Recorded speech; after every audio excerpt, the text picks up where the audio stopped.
Assalamualaikum warahmatullahi wabarakatuh. Selamat pagi anak soleh dan solehah. Bagaimana kabar kalian dan keluarga? Semoga selalu dalam keadaan sehat walafiat serta senantiasa dalam perlindungan Allah Subhanahu wa taala. Amin, Allahumma amin. Nah, di pagi yang cerah ini berjumpa kembali bersama Pak Rahman dalam mata pelajaran Pendidikan Agama Islam dan Budi Pekerti. Sebelumnya, Pak Rahman ucapkan selamat kepada anak-anak yang sudah naik di kelas 3 ini. Semoga di kelas 3 yang baru ini anak-anak lebih semangat dan lebih giat belajarnya, meskipun belajarnya melalui daring atau online.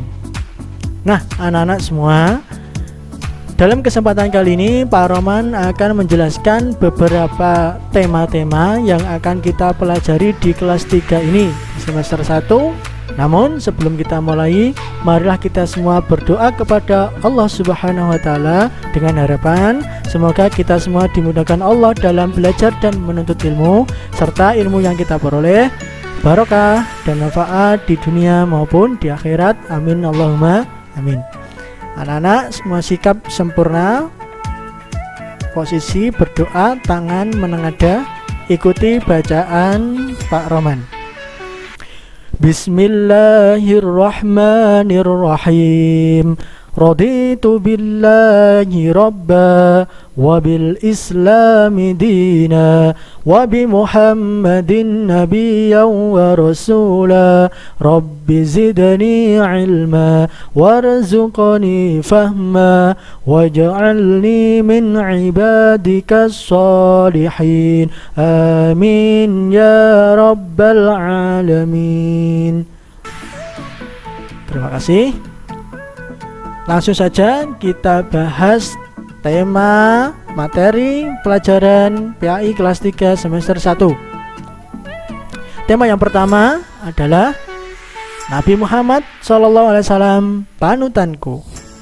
Tema yang kedua, senangnya belajar surat An-Nasr. Tema yang ketiga, meyakini Allah Maha Esa dan Pemberi. Tema yang keempat, hidup tenang dengan berperilaku terpuji. Tema yang kelima, sholat kewajibanku. Tema yang keenam, kisah keteladanan Nabi Yusuf alaihissalam dan Nabi Syuaib alaihissalam. Baik anak-anak, kita mulai dari tema yang pertama. Tema yang pertama adalah Nabi Muhammad SAW panutanku. Di dalam materi ini yang akan kita pelajari adalah yang pertama, sikap percaya diri Nabi Muhammad SAW. Ini ya. Kemudian yang kedua, sikap mandiri Nabi Muhammad SAW. Perlu anak-anak ketahui bahwasanya di dalam diri Nabi Muhammad itu ada contoh-contoh baik atau teladan-teladan baik yang disebut dengan uswatun hasanah.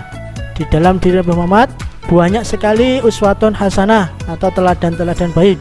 Namun di dalam tema yang pertama kita ini yang akan kita pelajari adalah teladan sikap percaya diri Nabi Muhammad SAW. Bagaimana sikap percaya diri Nabi Muhammad itu? Nanti akan kita pelajari. Bagaimana kita mencontoh sikap percaya diri Nabi Muhammad? Itu nanti akan kita bahas. Kemudian sikap mandiri Nabi Muhammad. Bagaimana sikap mandiri Nabi Muhammad? Bagaimana perjalanan hidup mandiri Nabi Muhammad itu? Apa saja yang bisa kita contoh dari sikap mandiri Nabi Muhammad yang bisa kita terapkan atau aplikasikan dalam kehidupan sehari-hari? Nah, dua inilah yang akan kita pelajari di tema yang pertama. Selanjutnya anak-anak, tema yang kedua yaitu berjudul senangnya belajar surat An-Nasr. Tentunya surat An-Nasr ini tidak asing di telinga anak-anak ya, karena surat An-Nasr tergolong surat yang pendek. Dan mungkin anak-anak sudah ada yang menghafalnya ya.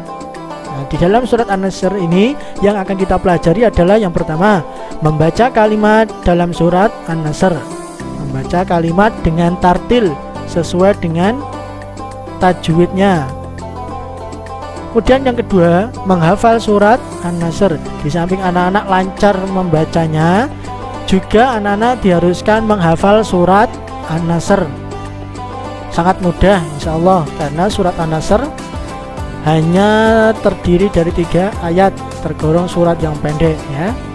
Kemudian yang ketiga, menulis kalimat dalam surat An-Nasr.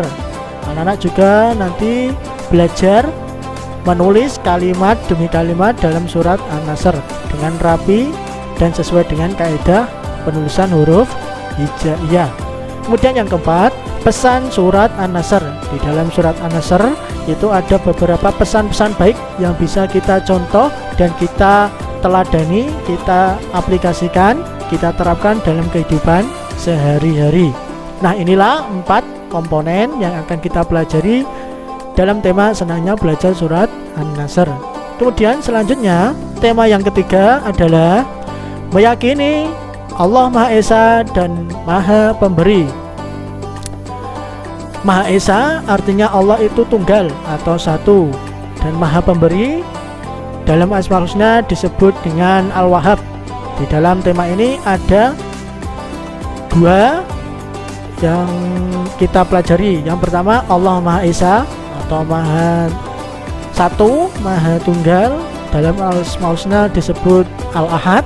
Kemudian yang kedua, Allah Maha Pemberi atau yang disebut dengan Al-Wahhab.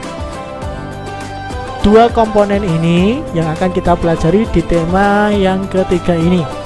Kemudian selanjutnya anak-anak, di tema yang keempat kita akan mempelajari tentang hidup tenang dengan berperilaku terpuji. Tentunya perilaku terpuji ini adalah dasar bagi kita semua dalam bersikap ya. Siapapun yang berperilaku terpuji, maka derajatnya akan baik di sisi Allah dan manusia. Sebaliknya, yang tidak punya perilaku terpuji, derajatnya akan rendah di sisi Allah dan manusia. Dalam tema ini yang akan kita pelajari adalah tanggung jawab ya, tanggung jawab. Kepada siapa kita tanggung jawab? Apa saja contoh-contoh tanggung jawab? Nah, nanti akan kita pelajari. Kemudian yang kedua adalah sikap tawadhu. Apa pengertian tawadhu itu? Bagaimana contoh-contoh tawadhu itu? Nanti akan kita pelajari. Kemudian selanjutnya sikap peduli. Sikap peduli ini termasuk bagian dari tolong menolong. Nah, ketiga-tiganya ini tanggung jawab, tawadhu, peduli nanti akan kita pelajari dalam tema yang keempat ini ya. Kemudian selanjutnya tema yang kelima. Tema kita yang kelima berjudul Sholat Kewajibanku. Tentunya tidak asing lagi ketika kita membahas tentang sholat, karena sholat adalah kewajiban umat manusia. Nah, meskipun anak-anak belum balik, masih kecil, tetap harus melaksanakan sholat. Sehari semalam ada 5 waktu, itu yang fardu ya. Dalam sholat ini yang akan kita pelajari pertama, inti ibadah sholat. Apa pengertian sholat secara bahasa? Apa pengertian sholat secara istilah atau Islam? Apa manfaatnya? Kemudian bagaimana tata cara sholat yang benar? Itu nanti akan kita pelajari.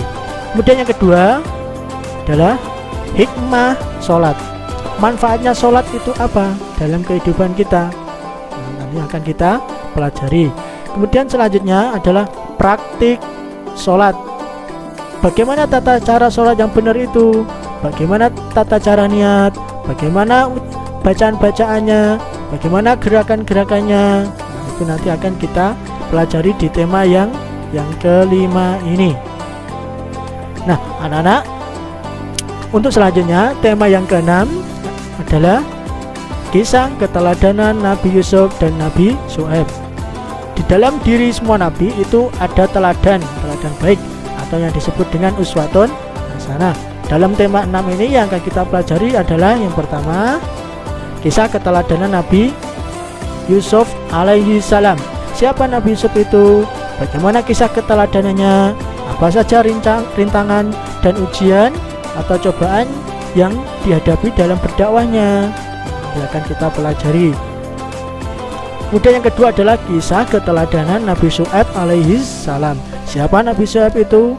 bagaimana kisah keteladanannya, apa saja rintangan dan cobaan yang dihadapi dalam berdakwah, apa saja contoh-contoh yang bisa kita tiru atau kita anut dari kisah keteladanan mereka. Nah, ini nanti akan kita pelajari di tema yang ke-6. Nah, demikianlah materi-materi atau tema-tema yang akan kita pelajari di semester 1 ini. Sebagai penutup, ada tugas dari Pak Roman untuk anak-anak. Apa itu tugasnya? Tugasnya adalah anak-anak merangkum atau menulis kembali tema-tema atau materi yang barusan Pak Roman sampaikan. Ditulis yang rapi di buku agama yang bersampul hijau. Jangan lupa tulisan harus sesuai dengan materi yang disampaikan Pak Roman. Semoga apa yang Pak Roman sampaikan bermanfaat bagi anak-anak semua, dan semoga anak-anak dimudahkan dalam belajarnya, dan pesan Pak Roman tetap semangat ya, jangan bermalas-malasan. Kita harus tetap belajar meskipun melalui online atau daring. Syukran wal afu minkum. Sekian dan terima kasih. Wassalamualaikum warahmatullahi wabarakatuh.